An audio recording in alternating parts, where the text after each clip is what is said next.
Hello, hello, hello to all my lovely students. Welcome back to Bio Blossom Education with Sonali. कैसे हो आप सब लोग? आप लोग का फोर्थ सेमेस्टर एग्ज़ाम ख़त्म हो चुका है एंड आई थिंक आप लोग का एग्ज़ाम बहुत अच्छा गया हो. आज हम स्टार्ट करने वाले हैं fifth semester. So welcome to all of you to your fifth semester. और अगर हम फिफ्थ सेमेस्टर के सिलेबस का बात करें बेटा, तो टोटल पहले तो आप लोग के 6 पेपर्स हैं. आप लोग को फिफ्थ सेमेस्टर में 6 पेपर्स देना पड़ेगा, जिसमें से 3 तो आप लोग के ऑनर्स पेपर है, बाकी रेस्ट 3 पेपर्स हैं. ऑनर्स में अगर मैं बात करूं तो फर्स्ट आप लोग का है paper 11 which is biochemistry paper, then paper 12 which is genetics, and then paper 13 which is all about molecular biology. That means आपको ऑनर्स में biochemistry paper, genetics paper and molecular biology paper पढ़ना पड़ेगा. उसके अलावा बाकी जो 3 पेपर्स हैं उसमें आप लोग का एक है AEC paper, then SEC paper and then आप लोग का एक जी पेपर है. ओके, तो ये सब आप लोग को पढ़ना पड़ेगा इन फिफ्थ सेमेस्टर. तो हम लोग आज स्टार्ट करने वाले हैं आप लोग का ऑनर्स पेपर, और ऑनर्स पेपर में पेपर 12 जो है विच इज़ अबाउट जेनेटिक्स, वो पेपर हम स्टार्ट करने वाले हैं. बहुत सारे बच्चों को लगता है कि जेनेटिक्स पेपर बहुत ज़्यादा डिफ़िकल्ट है. एक तरीके से है भी बेटा, क्योंकि अगर आप लोग कॉन्सेप्ट्स को नहीं समझ रहे हो तो आप लोग को जेनेटिक्स पेपर बिल्कुल समझ नहीं आने वाला. इसमें वो रटने का और याद करके लिखने का सिस्टम नहीं है. अगर एक बार आप लोग मेरे साथ चीज़ों को समझ जाओगे प्रॉपरली तो I can assure you that आप लोग को जेनेटिक्स पेपर से बेटर और कोई पेपर लगेगा ही नहीं अपने ऑनर्स पेपर में. मैं पूरी तरीके से कोशिश करूंगी कि मैं आप लोग को बिट टू बिट हर चीज़ समझा सकूं, आप लोग का कॉन्सेप्ट क्लियर कर सकूं. Okay, so get ready for an amazing lectures जो भी आने वाला है आगे, जिसमें आप लोग बहुत एंजॉय करने वाले हो जेनेटिक्स पेपर को. ओके, तो अगर एक सेकेंड सिलेबस देखें हम लोग जेनेटिक्स का, तो बेसिकली ये तो आप लोग का आउटकम दिया हुआ है यहाँ पे, programme course learning outcome. That means basically जब आप लोग जेनेटिक्स पेपर पढ़ लोगे, principle of genetics is the name of paper 12, तो आप लोग क्या क्या चीज़ें सीख लोगे. मतलब आप लोग ऑब्वियसली मेंडेलियन जेनेटिक्स के बारे में जान जाओगे, different types of gene mutation, chromosome aberrations, और उनको डिटेक्ट कैसे करते हैं, यानी डिटेक्शन मेथड्स ऑफ म्यूटेशंस, ये सब भी आप लोग को समझ आ जाएगा. Mechanism of sex determination, extra chromosomal inheritance, plus process of recombination and transposable genetic elements. Basically आप लोग पूरा जितना बेसिक प्रिंसिपल्स है जेनेटिक्स का, sex determination, recombination, conjugation, transduction, transformation, ये सब के बारे में पढ़ने वाले हो इस पेपर में. ओके, देन अगर हम देखें सिलेबस, तो टोटल आप लोग के जेनेटिक्स पेपर में 4 यूनिट है, यूनिट 1, 2, 3 एंड 4. ओके, तो अगर यूनिट 1 का बात करें तो यूनिट 1 में आप लोग पढ़ने वाले हो about Mendelian genetics, linkage, crossing over and chromosomal mapping.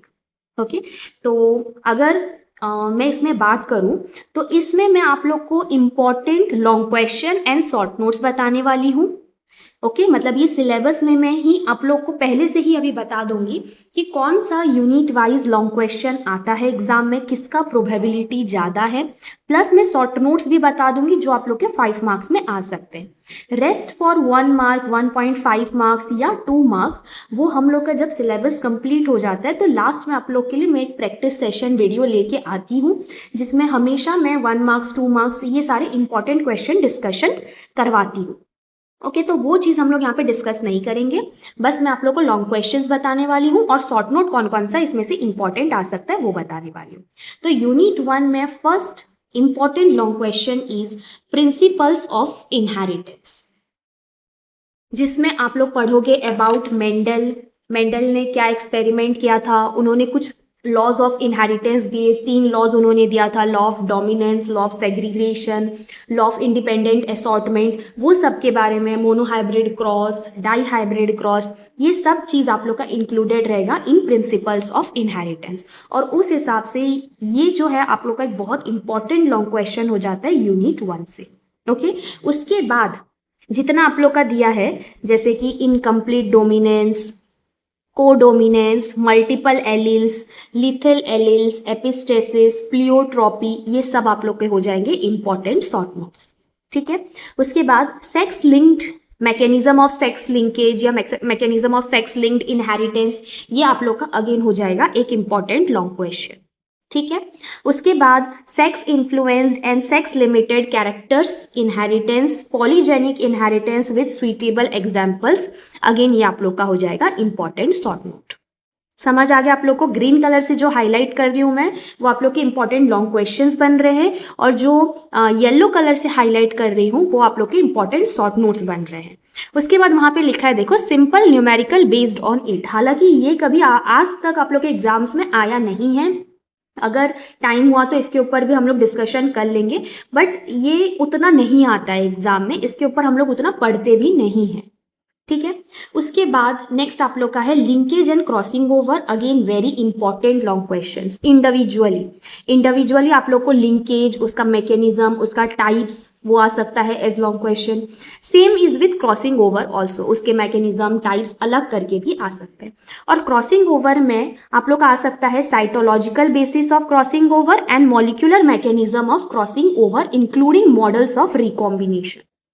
Again ये भी लॉन्ग क्वेश्चन है, आप लोग के पेपर में डायरेक्ट मेंशन कर सकता है कि क्रॉसिंग ओवर क्या है बताओ, प्लस उसका साइटोलॉजिकल बेसिस बताओ, ऐसा आ सकता है, या उसका मॉलिक्यूलर मैकेनिज्म को एक्सप्लेन करो, ऐसा भी आ सकता है। इंडिविजुअली बन के भी लॉन्ग क्वेश्चंस ये आ सकते हैं। उसके बाद बेटा आप लोग का recombination frequency as a measure of linkage intensity, 2 factor 3 factor crosses, interference and coincidence, somatic cell hybridization, ये सब अगेन आप लोग के इंपॉर्टेंट शॉर्ट नोट्स बन जाएंगे। तो यूनिट 1 से 4 आप लोग के इंपॉर्टेंट लॉन्ग क्वेश्चंस आ सकते हैं। प्रिंसिपल ऑफ इनहेरिटेंस एक हो गया, उसके बाद sex linked inheritance, then linkage, then crossing over.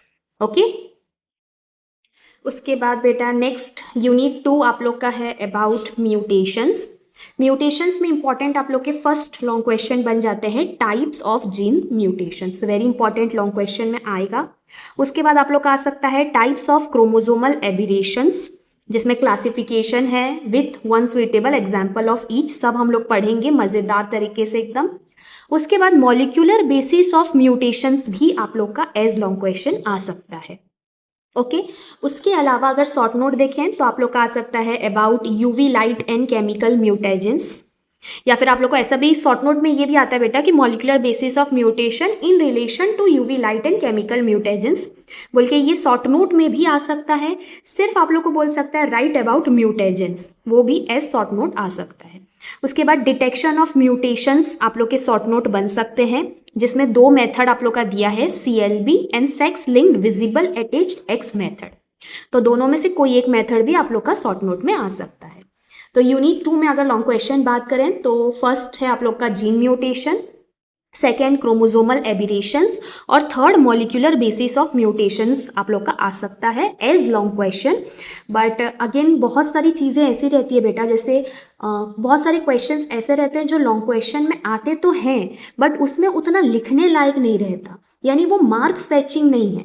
तो जब ऐसे क्वेश्चंस आप लोग को आते हैं तो आप लोग को वो क्वेश्चन अटेंड नहीं करना चाहिए, उसके और में जो दूसरा लॉन्ग क्वेश्चन होगा वो आपको अटेंड करना चाहिए। हालांकि ये सब बात मैं आप लोग को बताऊंगी जब हम इंडिविजुअली हर टॉपिक डिस्कस करेंगे, तो मैं आप लोग को ऑब्वियसली बताऊंगी कि आप लोग को कैसे लिखना है, और अगर वो एज लॉन्ग क्वेश्चन आ रहा है तो आपको वो क्वेश्चन को अटेंड करना चाहिए या उसको स्किप करके दूसरा जो और में दिया है उसको अटेंड करना चाहिए। तो वो सब टेंशन अभी आप लोग को नहीं लेना है। ठीक है बेटा, डन इतना तक। देन नेक्स्ट आप लोग का है unit 3। Unit 3 is about sex determination and extra chromosomal inheritance. इसमें फर्स्ट इम्पॉर्टेंट लॉन्ग क्वेश्चन जो आप लोग का बन जाता है वो है chromosomal mechanisms of sex determination in Drosophila and man. Again दोनों ही इंडिविजुअल आ सकता है, ड्रोसोफिला में आ सकता है आप लोग का लिखो, या मैन में भी अलग करके लिखो आ सकता है। ओके, नेक्स्ट लॉन्ग क्वेश्चन आपका हो जाएगा माइटोकॉन्ड्रियल म्यूटेशंस इन सैकेरोमाइसिस। ये भी आप लोग का एज लॉन्ग क्वेश्चन आ सकता है। उसके बाद जितना है देखो criteria for extra chromosomal inheritance, antibiotic resistance in chlamydomonas, cytoplasmic inheritance in paramecium, ये सब आप लोग के शॉर्ट नोट्स में आ सकते हैं। यानी यूनिट 3 से हमको ये 2 लॉन्ग क्वेश्चंस मिल रहे हैं। देन यूनिट 4 अगर हम आ जाए तो वो है आपका about recombination in bacteria and viruses and transposable genetic elements. इसमें से इंपॉर्टेंट आप लोगों के लॉन्ग क्वेश्चंस हैं conjugation, transformation, transduction, complementation test in bacteriophage, then transposons in bacteria, transposons in human, ये सब आप लोग के इंडिविजुअली लॉन्ग क्वेश्चंस बन रहे हैं। कॉन्जुगेशन, ट्रांसफॉर्मेशन, ट्रांसडक्शन, ये सब रिकॉम्बिनेशन मेथड्स के अंडर आते हैं। इंडिविजुअली आप लोग को लॉन्ग क्वेश्चन में दिया जा सकता है definitely. Transposons bacteria and human में अगेन आ सकता है, इंपॉर्टेंट है लॉन्ग क्वेश्चन के हिसाब से। उसके बाद कॉम्प्लीमेंटेशन टेस्ट इन बैक्टीरियोफेज करें तो एक्चुअली में तो ये है बेटा आप लोग का शॉर्ट नोट। ओके तो इसको मैं दोनों हाईलाइट कर रही हूँ क्योंकि ये आप लोग का शॉर्ट नोट में भी आ सकता है, लॉन्ग क्वेश्चंस में भी आ सकता है। ओके उसके बाद ACDS एलिमेंट्स इन मेच आप लोग का शॉर्ट नोट में आ सकता है।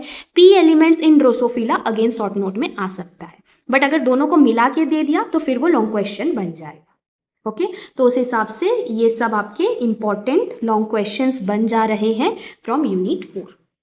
देन समझ आ गया चारों यूनिट में आप लोग के इंपॉर्टेंट लॉन्ग क्वेश्चंस कौन से बन सकते हैं, शॉर्ट नोट कौन सा बन सकता है, ये सब आप लोग को समझ आ गया है आई होप। ओके ये वाला एक सेकेंड, ये वाला भी आप लोग का CLB एंड सेक्स लिंक्ड, ये वाला भी आप लोग का शॉर्ट नोट में आ सकता है।